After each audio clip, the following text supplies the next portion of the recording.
Okay, here we go. So I'm really excited that at the end of the semester, finally, we don't have the lights blocking the PowerPoint. Okay, so we're going to continue on DNA damage and repair. So we already did damage, now we're going to do repair. Actually, we already did repair. We're going to do the DNA damage response. So let's see on. Quick business, the final exam, May 20th at 10:15. The gene expression project is due this week. That's the paper and the presentation. I shouldn't have to say this, but at least 2 people in this class have come up to me and asked me if they can come to a different recitation this week, which disturbs me in so many ways because it makes me realize they have no idea what's going on. Because how can you present with your group if you're at the wrong recitation? So hopefully, and those people were like, oh my God, it's due this week. So I'm like, it's due this week. There's no other weeks for it to be due. Next week we've got Monday and that's it. So there's no recitation next week, right? Right. Okay? No recitation next week. Submit the proposal through SafeAssign on Blackboard. I will let you know when it's up. I have to figure out how to set it up. It's my first time. Okay. So far, we did translation. We talked about binding of the correct amino acid to tRNA, translation, initiation, elongation, termination. We spoke about DNA damage, the types of damage. You can think of it in terms of removals and addition. We spoke about mechanisms of repair, either reversal or excision and resynthesis. And those mechanisms were photolysases and methyltransferases for reversal, NER, BER for excision and resynthesis. And then there are errors from replication, which will be repaired by post-replication mismatch repair, which is excision and resynthesis. And then double-strand breaks are repaired by which is neither excision and resynthesis. No, well, I guess homologous recombination, you could think of it as kind of excision because there's some trimming. And resynthesis. But I wouldn't call non-homologous end joining excision and resynthesis. And then we started to talk about the DNA damage response. And when you start to think about the DNA damage response, it's just recruiting of repair proteins to sites of DNA damage and halting cell cycle. So this actually is a nice way as we start to end the semester to kind of bring it all together because we're talking about cell cycle and how, and you've learned a million times there are these checkpoints and they'll stop the cell cycle if there's DNA damage. Well, now you're going to understand it a little bit more. And then we talk about H2AX, the histone variant, and how that gets modified, and that involves recruitment of repair proteins and expansion of the DNA damage response. So kind of bringing it all together, which is why when people say to me, oh, is it like a traditional final exam that's comprehensive? And I say no, but kind of yes, right? If you don't understand what you learned all semester, then you're in trouble. Okay. Quickly, stump the teacher. The question was, how does Rec-A bind if single-strand binding proteins are binding to single-strand DNA during replication? Where's the person who asked it? Right in here. Okay. And so I only got 2 answers. One was to the wrong question. I apologize, I didn't get the recording up yet. And then one answer was something having to do with the length of the DNA. So Rec-A prefers binding to a longer stretch of DNA. I looked it up and I found some information about how they actually can compete with each other. And it has to do with availability of certain regions of DNA, not certain regions, but conformations of DNA that will more likely bind to Rec-A versus single-strand binding proteins. So I'm not 100% sure yet because I haven't spent extreme amount of time researching it, but it kind of makes sense if they can compete with each other or help each other bind under certain conditions. Then you can imagine how a repair protein, such as REC-A, it's going to be upregulated in response to DNA damage, and when you have higher numbers, maybe it will outcompete single-strand binding proteins. Kind of makes sense, but I'm not 100% on that yet. So feel free to send me any other information you might find. Okay, DNA damage response. Recruiting repair proteins to the damage, right? So that's one of the main things that needs to happen. I'm going to turn off those lights, if I could figure out how.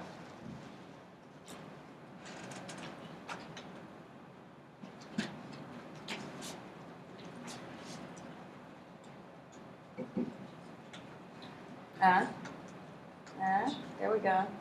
That's better. Okay. It's like my first day here every day. It's like over and over again. I have no idea what's going on. Okay. So the big picture, right, is sense single-stranded DNA, because that's a sign of DNA damage, or sense double-stranded breaks.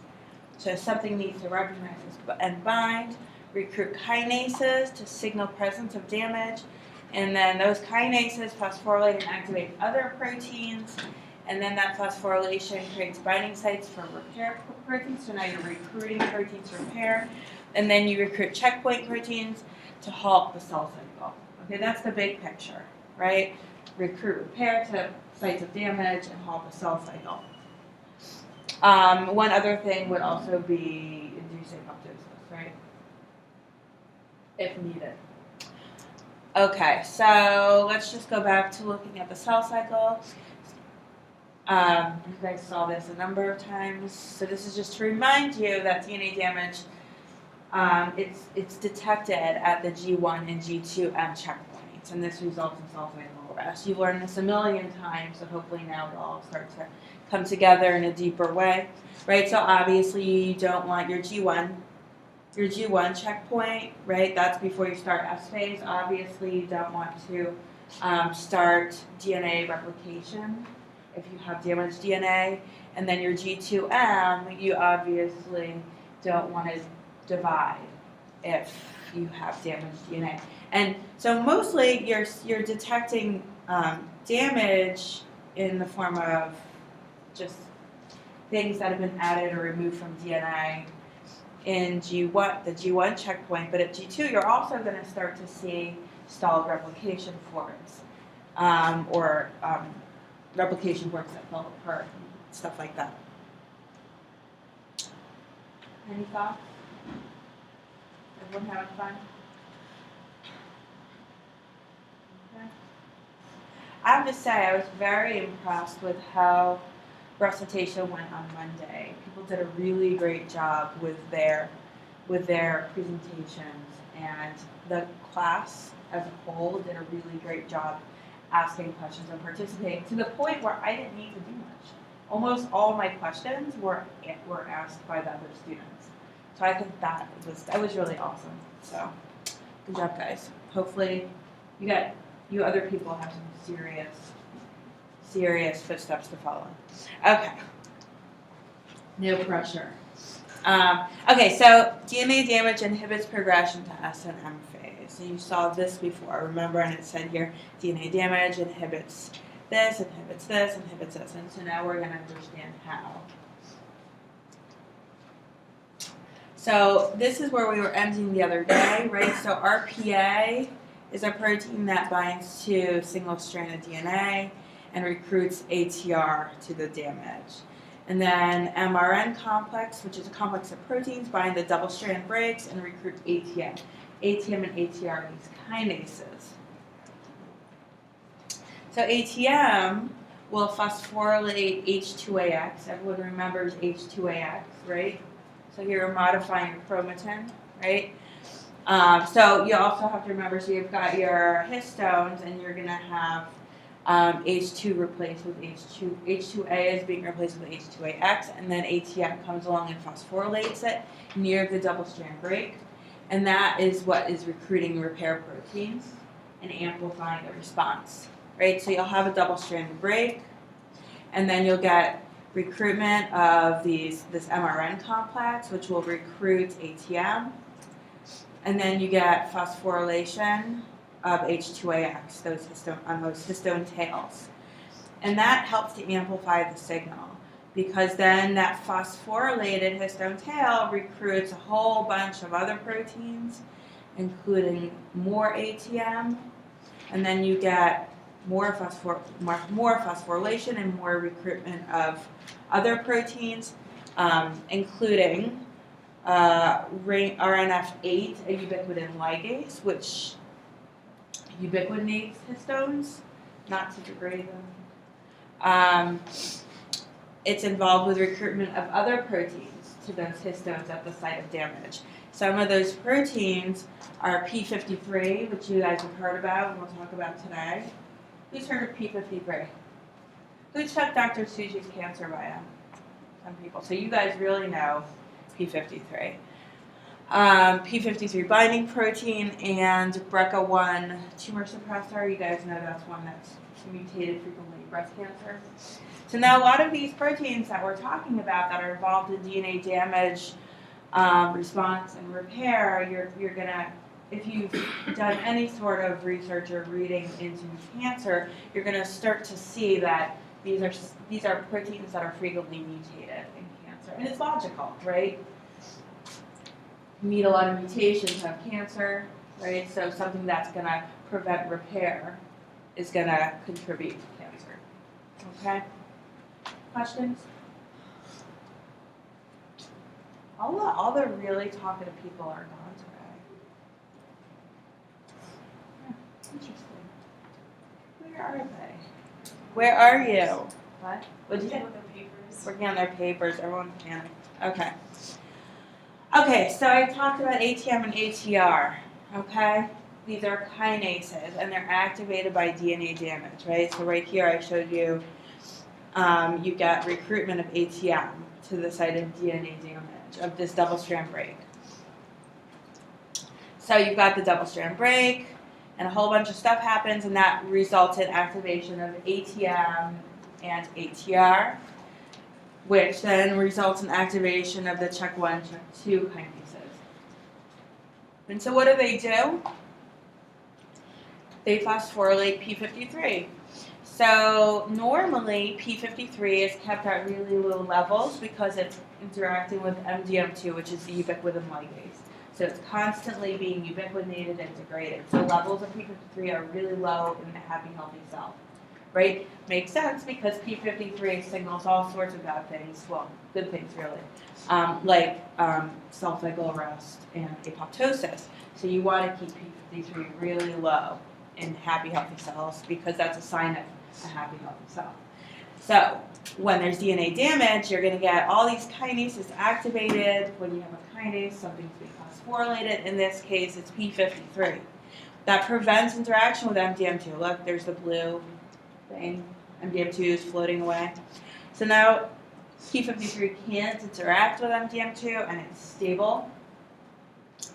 And it's active.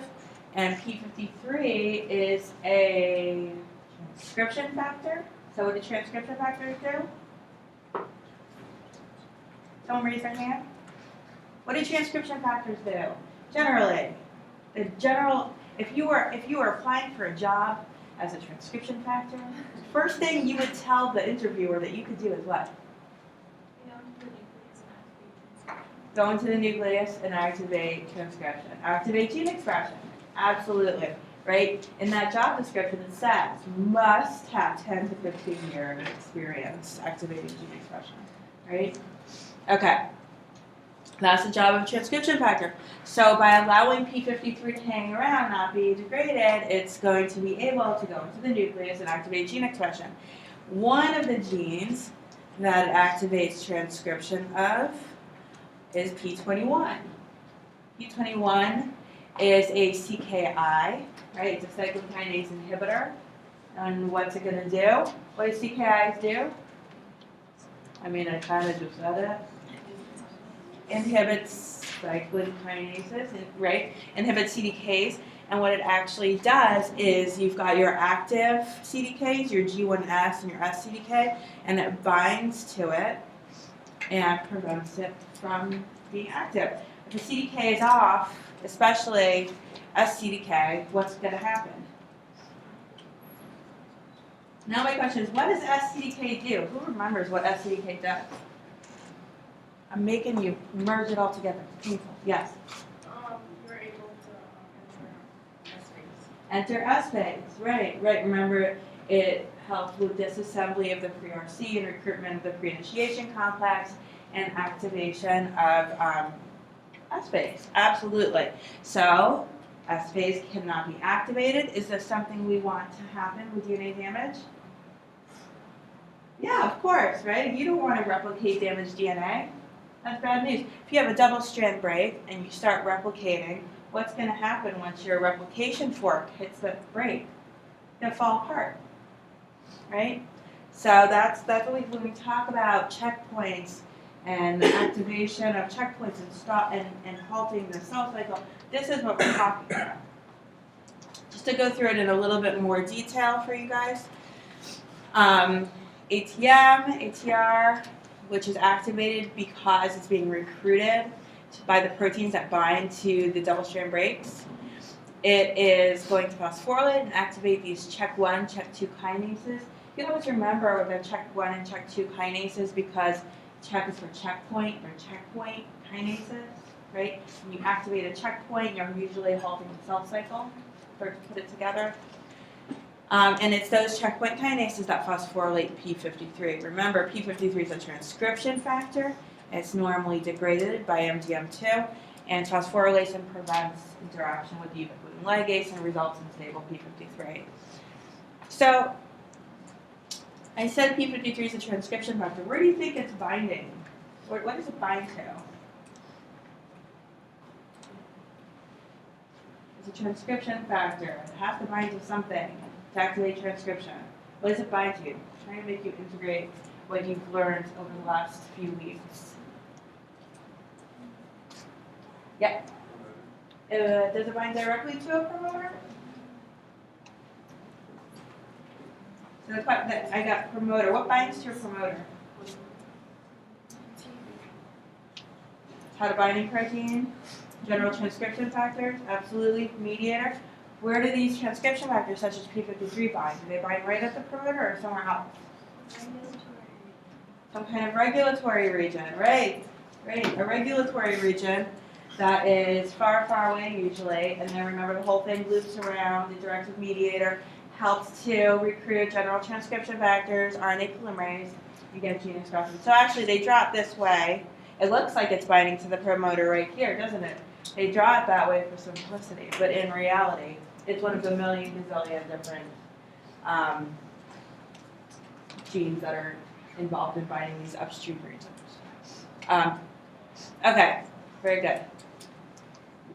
Okay, so P53 is activating expression of P21, CKI, inhibiting G1S CDK and SCDK function. Okay. Why did I say what's the outcome? Well, obviously the outcome, we just talked about that. The outcome is cell cycle arrest and inhibition of S phase.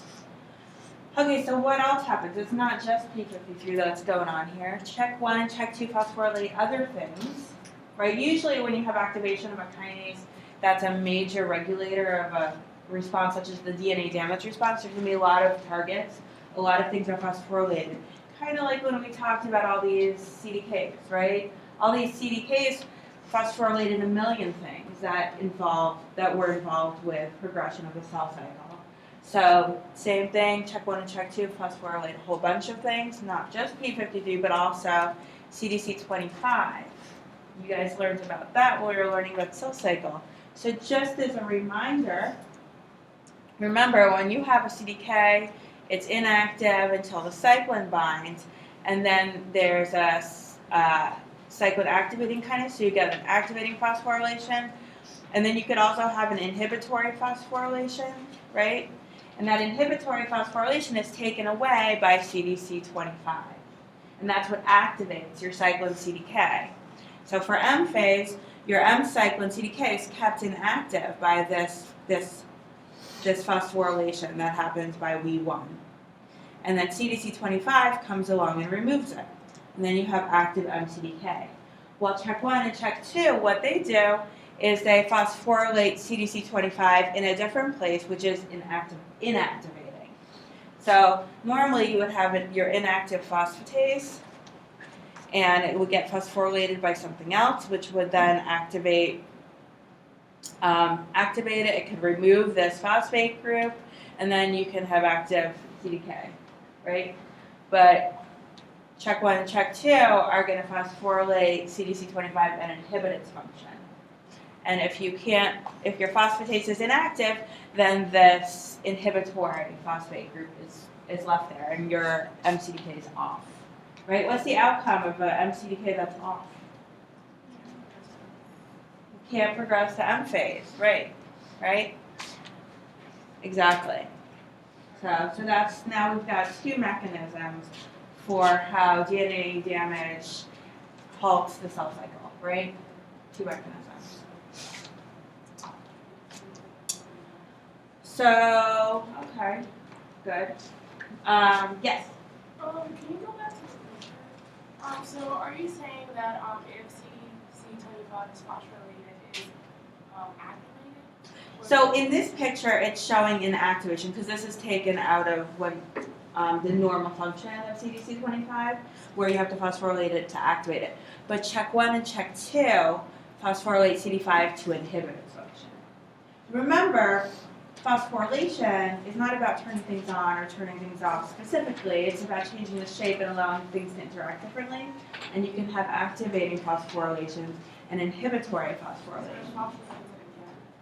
It phosphorylates it to inhibit it. Don't think of it again, just think of it in a different place to keep it off. What's a place where you think CDC25 might be phosphorylated if you were trying to inhibit its activity?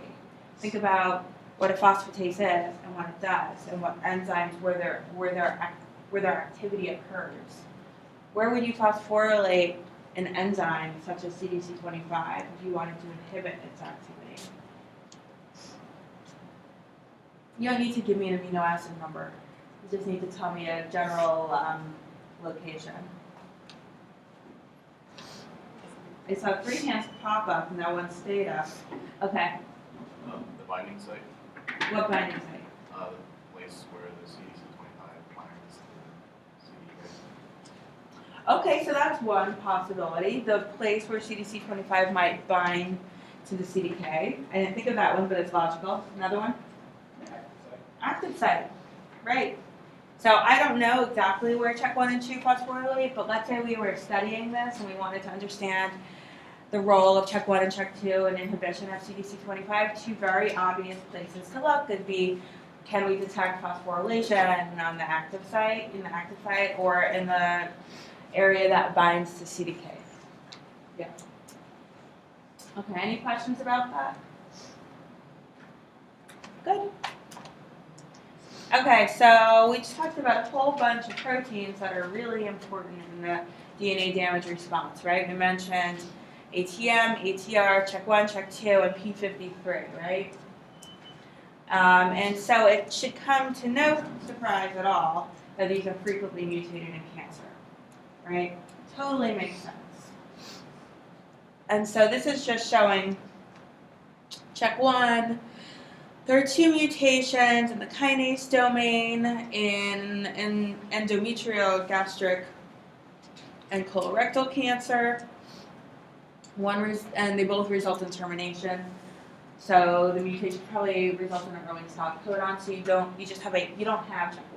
It's gone, right? So if there's a stop codon, no protein. CHEK2. This is a huge amount of mutations, right? And if you look at the domain organization, like just right here, kinase domain, a whole bunch of mutations, right? So it's not if the kinase domain is mutated, it's probably going to lose its ability to phosphorylate things. And so These mutations were identified in breast cancer, colon, lung, bladder, ovarian, vulva, sarcoma, lymphomas, and Leaf-Manning syndrome. A lot of cancers, right? Okay, so that's check 1 and check 2. And so then P53 by far is probably the most highly mutated protein in the most cancers. So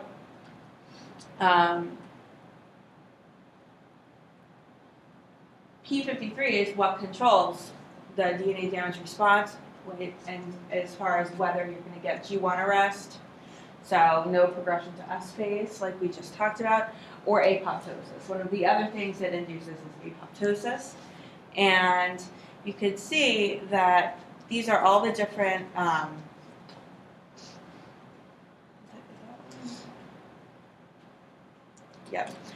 so these are a lot of different mutations that are in cancer. And I think I even have another one. The other thing to understand is, no, these aren't the mutations. These are points which are modified on P53 that regulate its function. Sorry about that. P53 is phosphorylated by ATM and ATR here. It's phosphorylated by CHEK2 here. It's ubiquitinated or acetylated, which actually helps to regulate its stability in these lysines. So you can imagine if any of those points are mutated, it's easy to affect the function of the gene, right? If you need to be phosphorylated right here at serine 20 by CHEK2 to be activated, and that part is mutated, it makes it, it's not going to work anymore, right? So it upregulates genes that inhibit cell cycle progression or induce apoptosis. It also represses transcription of inhibitors of apoptosis. Okay?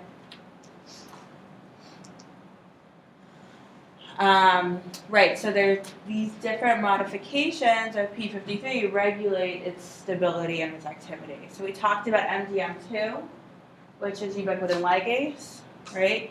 And so that keeps P53 levels low in the absence of DNA damage by ubiquitinating it. And then MDM2 is inhibited in the presence of DNA damage. And then there's P300, which is a HAT, and it actually, so HAT's not only acetylate histone, sometimes they acetylate other things. It'll associate with P53, and it will acetylate histones, but it will also, to promote gene expression, but it'll also acetylate on these same lysines to compete with ubiquitination. So if you're being ubiquitinated, you're going to be degraded. If you suddenly have a bunch of acetyl groups out of there, you're not going to be, it's going to help with stabilizing, right? Because you're no longer able to be ubiquitinated. So post-translational modifications, again, very, very important in regulating the function of P53. Let me take a quick poll here. If there were a class that were offered that talked all about the role of ubiquitination and post-translational modifications in cell biology, would you take it? Raise your hand if yes, or raise your hand if yes. Raise your hand if no way in hell. Okay, not too bad. I was trying to propose that class and people were like, a whole class on that? And I was like, it's kind of all cell biology, but that's okay. Okay. So like I said, these are all the mutations in cancer. So P53 mutated in cancer. These are all the different domains in P53 that have different functions, right? You've got transactivation domain, right? Remember that's the part that's going to bind to mediator eventually and help with recruitment of the general transcription factors, right? And this is also the area that binds to all the TFs, TF2D, TDP, TAFs, SH3 binding, which is binds to phosphorylated things, DNA binding, obviously because it's a transcription factor, Rad 51 binding that's involved in DNA repair. And here these parts also bind to general transcription factors. But notice here, the most of the mutations are over here, right? So the height means how frequent that mutation is seen. So these are all between like 150 and 300. And if you look to see what that business part of P53 is there, that's mostly DNA binding. So how do you think mutation in the DNA binding domain might affect its function? If you guys want, you can talk to your friends for a minute. Let's do that. So the question is, most mutations in P53 occur in the DNA binding domain. Surprisingly, a lot do occur in these phosphorylation sites, but a huge number of mutations in cancer occur in the DNA binding domain. How does this affect P53 function, and how can this contribute to cancer? Okay, talk to your friends. Let me know if you need me to repeat it.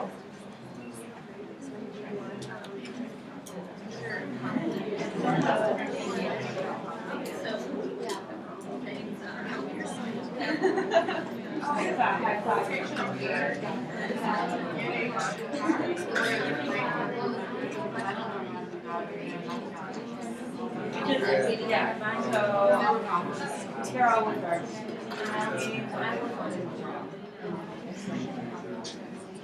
I think it, I'll send out an email with the details on that, but I really only want to. Yeah.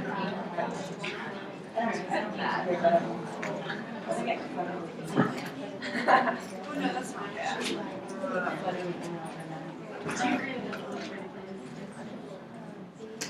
Okay, guys. So the question was, most mutations occur in the DNA binding domain.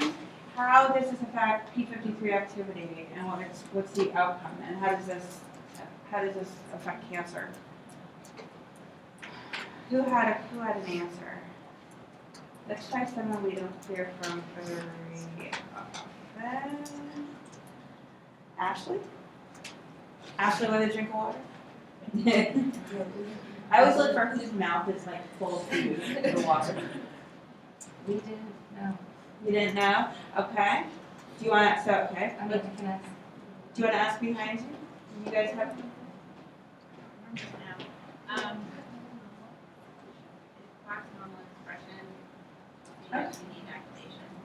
Okay, so blocks expression of what?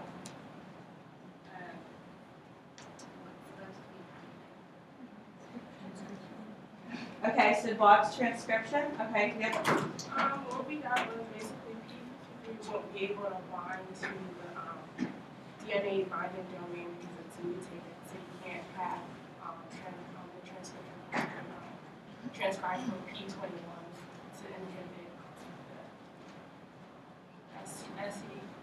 the SCK. Very good, very good. Right, so we're inhibit transcription, inhibit DNA binding, won't be able to activate transcription of many genes, one of which, the example I gave you was P21, right, which inhibits SCK. Does anyone want to add to that? Any other thoughts? Pretty much, yeah. I just had a question. So, would that affect like it being able to recognize like single-stranded DNA or DNA breaks? Well, so P53 itself is not a sensor. So if you go back, let's go back. I like that question because it makes me point something out. If we go back to just kind of the basic scheme of the DNA damage response, you have these sensors that bind to the damage. Then you have recruitment of kinases that then activate these downstream effectors, of which one is P53. So it's not a sensor. It's actually being turned on by the sensors. Yeah. So it wouldn't affect binding to DNA, damaged DNA, but it would affect binding to the DNA in the regulatory region of the genes that it's going to activate. Okay. Very good. Very good. What else did I have to say about this? That was it. Oh yeah, so then here's just kind of the distribution of cancers and P53 mutations. And as you can see, it doesn't matter if you're a developed country or developing countries. Actually, there are some differences, but generally, P53 mutations are pretty prevalent in lots of cancers. I mean, lung cancer, 70% of lung cancers have a mutation in P53. Some are lower, but still, it's still pretty high. Non-melanoma skin cancers, 80%, 60% in ovarian and bladder cancers. And this is just their estimates. It could be more or less. So, P53, and it makes sense, right? It activates expression of so many genes that are involved in cell cycle arrest. If that's off suddenly, and then you can keep cycling even though your DNA is a mess, kind of scary.